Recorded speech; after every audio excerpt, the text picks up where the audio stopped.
everybody, Thea here, Ms. Heavy Hearted, sitting outside on a gorgeous sunny day at the shores of Lake Superior in Northern Ontario. It's been ages since I made a video, and really there hasn't been much to report. Nothing new so much. Well, a few things new which I'll report on today, but nothing major. Haven't had my surgery, don't have a date scheduled as of yet, but I'm hoping it's coming soon. Please forgive me, everybody. I've had a look at my other videos. Well, it's been a while, and my gosh, they're so dull.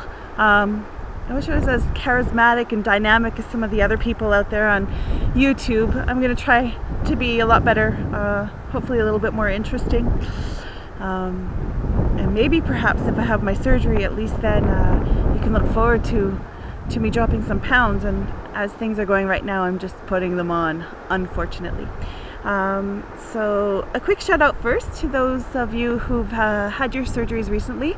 Mr. Derwin 64, it's been about 3 weeks I think since you had your surgery, and I've been watching all your videos. You are one of the most funny people I've seen on YouTube. I love watching them, and I can't wait to see your next update video. Ms. Jenny Ray, I believe it's been about 5 weeks for you. She's also extremely interesting to watch, so go check out her videos. Old Book, New Look, almost into her second month. I think she posted a 7-week post-up video this week. And RNY Valentine, I think, if I'm not mistaken, it's been about a month since she's done her surgery. And everybody's been doing so well, and I can't wait to join you guys on the loser's bench. I'm addicted to YouTube and watching all these videos, and I just want to get going myself, but nothing seems to be going. I keep waiting and waiting. So I started my process last August, not the one that just passed, but August 2010. It's now September 2011, and I still don't have my surgery date. I've completed pretty much everything pre-op that I have to complete, and as I mentioned at the beginning of my video, I live in Northern Ontario, so I have to travel to do my surgery, and I'll be going to Hamilton, which is in Southern Ontario. Excuse me, I'm blinking, the sun's quite bright today. Anyway, so there's a whole process here in Canada. How it works is that there are bariatric centers that do the surgery, and there are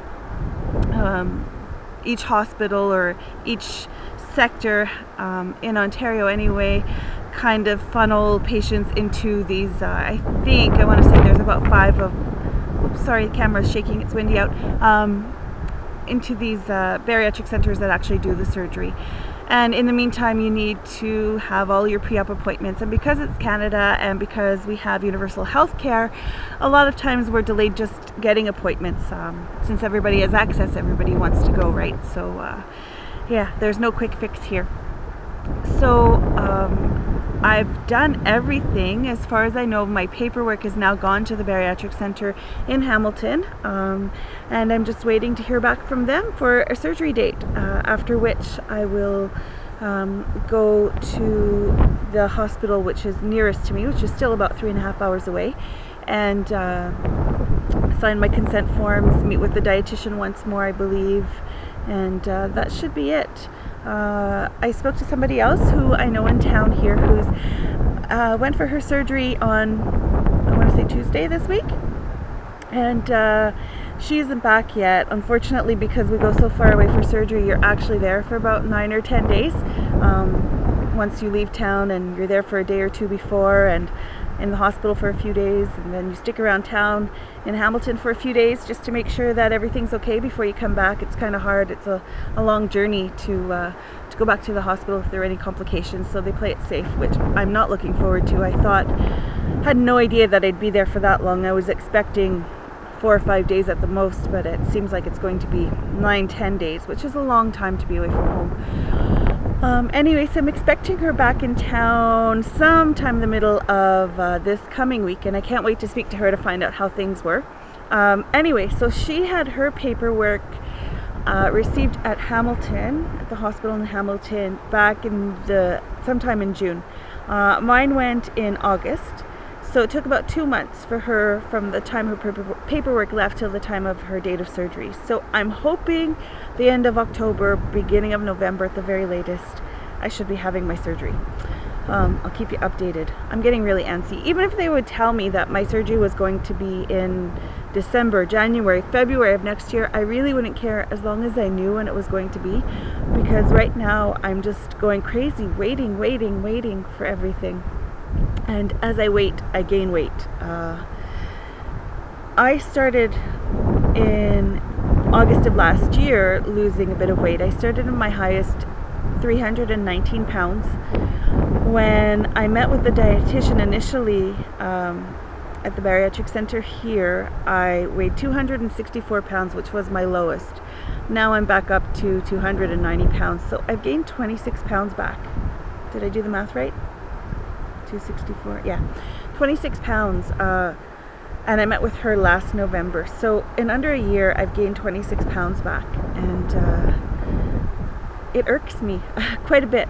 And partly it's frustration. I'm eating my frustration. Partly it's I know my surgery's coming, so I'm eating things I shouldn't be eating because, like a lot of you out there, I'm saying goodbye to things. Even though you don't really say goodbye, you will get to eat them later, but maybe not in the quantities I've been eating them in. And lack of planning, to be truthful. That's a big thing for me. I need to plan my exercise, I need to plan my meals, and I just haven't been doing it. So I wake up every day with the intentions of doing things, and doesn't always seem to work. So once again, trying tomorrow, or today I should say, although I've planned lasagna for supper, so with garlic bread. I don't think that's going to be a calorie free or low cal kind of meal. So I also have a teenager at home. He's almost 17, and since I'll be leaving for about 10 days, and yeah, I'm trusting him to be alone here by himself. Alone here by himself, redundant, isn't it? But he's a pretty good kid. His most